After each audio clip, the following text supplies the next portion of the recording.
दुनिया हैरान है और भारत गर्वित, क्योंकि भारत की company Paras defence and space technologies को नाटो देश फ्रांस की प्रतिष्ठित रक्षा कंपनी सरबेयर से मिला 22.21 करोड़ रुपए का ऑन ऑर्डर। क्या यह सिर्फ एक डील है या भारत के डिफेंस साम्राज्य की शुरुआत? क्या भारत अब डिफेंस टेक्नोलॉजी में सुपर पावर बनने जा रहा है? इस वीडियो में जानेंगे वह सब कुछ जो आपको गर्व से भर देगा। दरअसल खबर सामने आ रही है कि पारस डिफेंस को मिला है लेटर ऑफ इंटेंट, यानी सरबेयर द्वारा 30 यूनिट्स का on order Chimera 200 anti drone system के लिए। यह तकनीक ड्रोन हमलों को रोकने, दुश्मन के ड्रोन को जाम करने और एयर स्पेस को सुरक्षित रखने में इस्तेमाल होती है। सबसे पहले जानते हैं सरबेयर कौन है। दरअसल सरबेयर फ्रांस की हाईटेक डिफेंस कंपनी है जो दुनिया के कई देशों को एंटी ड्रोन सिस्टम देती है। सरबेयर ने भारत की पारस डिफेंस पर भरोसा जताया और यह अपने आप में बड़ी बात है। अब आप कहेंगे कि किसने बनाई यह टेक्नोलॉजी? तो पारस डिफेंस की सब्सिडियरी कंपनी पारस एंटी ड्रोन टेक्नोलॉजीज इस डील को पूरा करेगी। यह कंपनी खास तौर पर ड्रोन जामिंग टेक्नोलॉजी में एक्सपर्ट है। पारस डिफेंस कोई नई कंपनी नहीं है, बल्कि 40 साल पुरानी भारतीय कंपनी है जो टियर 2 डिफेंस सप्लायर है। यह कंपनी भारत के प्राइवेट और सरकारी रक्षा संस्थानों को imaging systems, communication systems, control systems और एंटीना टेक्नोलॉजी सप्लाई करती है। डील की घोषणा के साथ ही पारस डिफेंस के शेयर्स में जबरदस्त उछाल आया। इसमें कोई दो राय नहीं है कि भारत की टेक्नोलॉजी में अब दुनिया का भरोसा बढ़ रहा है।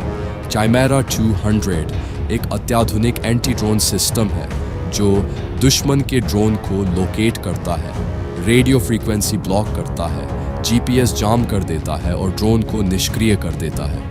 यह टेक्नोलॉजी इसलिए ज़रूरी है क्योंकि आज के समय में ड्रोन सबसे सस्ता और ख़तरनाक हथियार बन चुके हैं। आतंकवादी, दुश्मन देश और गैर राज्य एक्टर इसका इस्तेमाल कर रहे हैं। ऐसे में चाइमेरा 200 जैसा सिस्टम क्रिटिकल इंफ्रास्ट्रक्चर और सीमाओं की सुरक्षा के लिए बेहद ज़रूरी है। अब जब भारत की कंपनी पारस डिफेंस ने इस तरह की टेक्नोलॉजी बना ली है और फ्रांस जैसे देश भी इस पर भरोसा कर रहे हैं, तो दुनिया के पास भारत की ताकत को मानने के अलावा कोई चारा नहीं।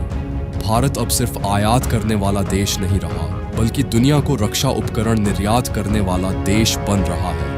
2014 में जहां भारत का रक्षा निर्यात सिर्फ 2000 करोड़ रुपए था, वहीं 2024 में वह बढ़कर 21,000 करोड़ रुपए हो गया है। आत्मनिर्भर Bharat mission, make in India पहल, स्टार्टअप्स और निजी कंपनियों को रक्षा क्षेत्र में एंट्री, इन सब का नतीजा है पारस डिफेंस की यह ऐतिहासिक सफलता। अब अगर फ्रांस भारत से एंटी ड्रोन टेक्नोलॉजी खरीद सकता है, तो कल अमेरिका, इजराइल या यूरोपियन यूनियन क्यों नहीं? खैर, पारस डिफेंस की सफलता भारत के हर युवा इंजीनियर और वैज्ञानिक को एक संदेश देती है कि अब भारत रक्षा टेक्नोलॉजी में आत्मनिर्भर ही नहीं, अग्रणी भी बनने जा रहा है। आने वाले समय में भारत में बने drone, missile defence system, satellites और इलेक्ट्रॉनिक वॉरफेयर सिस्टम दुनिया भर में बिकेंगे और पारस डिफेंस जैसे विजेता इसमें सबसे आगे होंगे। फ्रांस ने भारत की ताकत को माना है। पारस डिफेंस की जीत भारत की जीत है। अब समय आ गया है जब दुनिया कहे India is the new defence king. अगर आप चाहते हैं कि भारत रक्षा क्षेत्र में और आगे बढ़े, तो कमेंट में लिखें जय हिंद।